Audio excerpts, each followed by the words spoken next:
अस्सलाम वालेकुम। आज मैं आपको बनाना सिखा रही हूँ स्पाइसी मुर्ग पुलाव, जो कि तकरीबन घर की हर तकरीब में बहुत ही पसंद किया जाता है और पंजाब में तो मोस्टली ये हर फंक्शन में आपको खाने को ज़रूर मिलता है। तो आपने चावलों को तकरीबन पुलाव बनने से आधा घंटा पहले अच्छी तरह से सोक कर लेना है।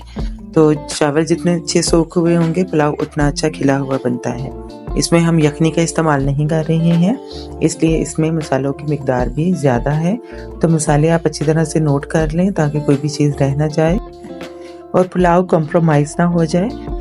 इसमें जो खड़े मसाले इस्तेमाल हुए हैं वो ज़्यादातर गरम मसाला बनाने में इस्तेमाल किए जाते हैं, लेकिन यहाँ पे पुलाव में आप पिसा हुआ गरम मसाला कभी भी मत डालें, क्योंकि चावल में जब आप पिसा हुआ गरम मसाला डालते हैं तो वो इतना अच्छा जायका नहीं देता है जितना अच्छा जायका इस तरह से खड़े मसाले आपको देते हैं।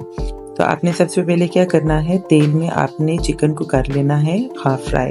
चिकन में मैंने जो नमक डाला है ये फुल क्वांटिटी में से ही थोड़ा सा लेके मैंने डाला है। आप चाहें तो 1 चम्मच नमक जो है फुल क्वांटिटी में से लेके वो चिकन में डाल लें।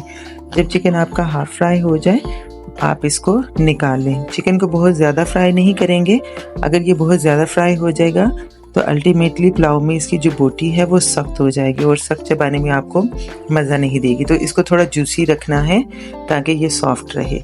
फिर आप इसमें कर लेंगे प्याज को ब्राउन और बिल्कुल लाइट सा कलर देना है। प्याज जितना ज़्यादा ब्राउन हो जाएगा पुलाव का जो कलर है वो उतना ज़्यादा डार्क होता चला जाएगा।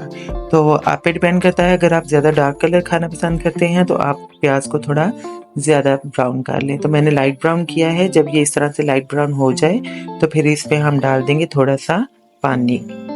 पुलाव में पानी का इस टाइम पे इस्तेमाल सिर्फ प्याज का रंग निकालने के लिए किया जाता है, तो एहतियात करें, ज़्यादा गरम ऑयल में पानी मत डाल दें। पहले आप हीट को थोड़ा कम कर लें और फिर पानी डाल दें, वरना आप फिर ढक्कन को ऊपर की तरफ से रखें ताकि इसकी छींटे आप तक ना आए।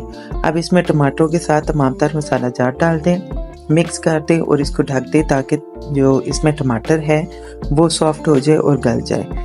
तो हमने टमाटर गलने तक इसको ढक के पकाना है और फिर आप इसको अच्छी तरीके से जब ये गल जाए 10 मिनट के अंदर या 15 मिनटों में, तो इसको आपने थोड़ा सा मैश कर लेना है और चिकन इसमें डाल देनी है। अब चिकन को इनमें भूनना है ताकि जो मिर्च है वो चिकन में अच्छी तरह से रच जाए और आपने इसको थोड़ी देर के लिए ढक देना है ताकि चिकन जो है वो हल्की सी गल जाए। जब चिकन इस तरह से गल जाएगी तो अब हम इसमें डालेंगे बाकी का पानी, जो कि उतनी क्वांटिटी होगी जिसमें चावलों को गलना होगा। तो पहले इसको मिक्स कर लें। अब आपने अपने चावलों के हिसाब से इसमें डालना है पानी। मेरे जो चावल है वो 2.5 कप है, तो मैंने इसमें 3 कप पानी डाले हैं और मीडियम आंच में हम इसको बॉईल करते चले जाएंगे और चावल जो है वो गलता चला जाएगा। तेज़ आंच पे रखेंगे तो चावल गल नहीं पाएगा, लेकिन पानी जल्दी खुश्क हो जाएगा। तो आपने ढक्कन सिर्फ तब तक के लिए देना है जब तक कि पहला बॉईल नहीं आ जाता। पहला बॉईल आते ही ढक्कन हटा देना है और फिर चावलों को बगैर ढके पकाते चले जाना है। चम्मच का इस्तेमाल बहुत ज़्यादा नहीं करना।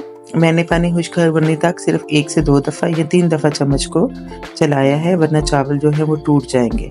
तो चम्मच चलाने का मकसद सिर्फ ये होता है कि नीचे चावल लग ना जाए और इक्वली इसमें मिर्च जो है वो मिक्स होती चली जाए।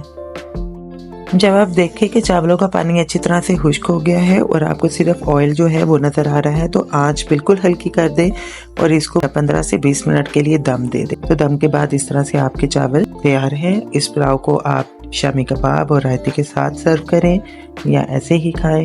Enjoy, take care.